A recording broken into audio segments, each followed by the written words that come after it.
पाकिस्तान के पूर्व राष्ट्रपति जनरल परवेज मुशर्रफ का 79 साल की उम्र में रविवार को निधन हो गया। वे लंबे समय से बीमार थे और दुबई के एक अस्पताल में भर्ती थे।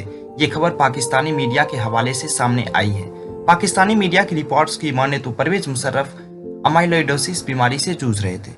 उसके चलते उनके सभी अंगों ने काम करना बंद कर दिया था। साल 1999 में सैन्य तख्तापलट के बाद परवेज मुशर्रफ पाकिस्तान के राष्ट्रपति बने थे। मुशर्रफ साल 2016 से दुबई में रह रहे थे। मुशर्रफ का मुल्क भले ही पाकिस्तान रहा, लेकिन उनका भारत की राजधानी दिल्ली से बेहद ही खास रिश्ता रहा है। उनके सीने में भले ही भारत को लेकर नफरत थी, लेकिन जब वो साल 2001 में बतौर राष्ट्रपति भारत दौरे पर दिल्ली आए थे, उस वक्त अपने उस घर में जाकर भावुक हो गए थे जहां उनका जन्म हुआ था। दरअसल मुशर्रफ का जन्म दिल्ली के दरियागंज में 11 अगस्त 1943 को हुआ था। यहाँ आज भी मुशर्रफ की वो पुश्तैनी हवेली मौजूद है। मुशर्रफ ने अपने दौरे के पहले ही दिन पुरानी दिल्ली के उस मकान का दीदार किया था जहां उनका बचपन गुजरा था। विभाजन के बाद जब उनका परिवार पाकिस्तान गया, उस वक्त वो महज 4 साल के थे।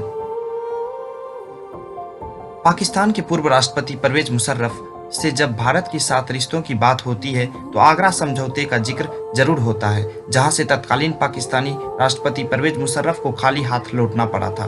बात 14 जुलाई 2001 की है, जब पाकिस्तान के राष्ट्रपति परवेज मुशर्रफ अपनी पत्नी के साथ भारत पहुंचे।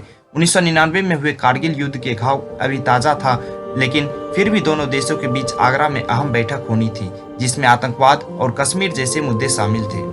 आगरा शिखर वार्ता के दौरान तत्कालीन गृह मंत्री लालकृष्ण आडवाणी परवेज मुशर्रफ से मिलने पहुंचे, जहां उन्होंने मुशर्रफ के सामने भारत पाकिस्तानी में प्रत्यर्पण संधि की बात रखी, जिसके लिए मुशर्रफ ने हामी भर दी। जिसके तुरंत बाद लालकृष्ण आडवाणी ने मुशर्रफ से मुंबई बम धमाकों के आरोपी दाऊद इब्राहिम को भारत को सौंपने को कहा। मीडिया रिपोर्ट्स के मुताबिक इसी बात पर मुशर्रफ ने भड़कते हुए कहा कि दाऊद पाकिस्तान में नहीं है। इसी दौरान परवेज मुशर्रफ ने कश्मीर का मुद्दा छेड़ दिया और आगरा शिखर वार्ता शुरू होने से पहले ही खत्म हो गई। मीडिया रिपोर्ट्स के मुताबिक संबंध इस तरह रुख हो गए कि मुशर्रफ को कोई सार्वजनिक विदाई नहीं दी गई। मुशर्रफ को खाली हाथ पाकिस्तान लौटना पड़ा था। अब कुछ देख लेते हैं टाइमलाइंस कि आर्मी चीफ राष्ट्रपति का सफर अदालत ने कैसे सुना दिया था मौत की सजा। 1961 में मुशर्रफ सेना में शामिल हुए थे। 1965 में पहला युद्ध लड़ा। 1971 में भारत के खिलाफ युद्ध की अगुवाई की और हार गए। अक्टूबर 1998 में सैन्य प्रमुख का ओहदा मिला। 1999 में तख्ता पलट कर खुद राष्ट्रपति बन गए। 2002 में वे पाकिस्तान के आम चुनाव में बहुमत से जीते।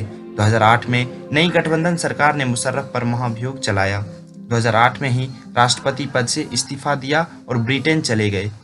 देशद्रोह के मामले में 2019 में विशेष अदालत ने मौत की सजा सुनाई। तो ये थी मेरी परवेज मुशर्रफ और भारत के साथ संबंध।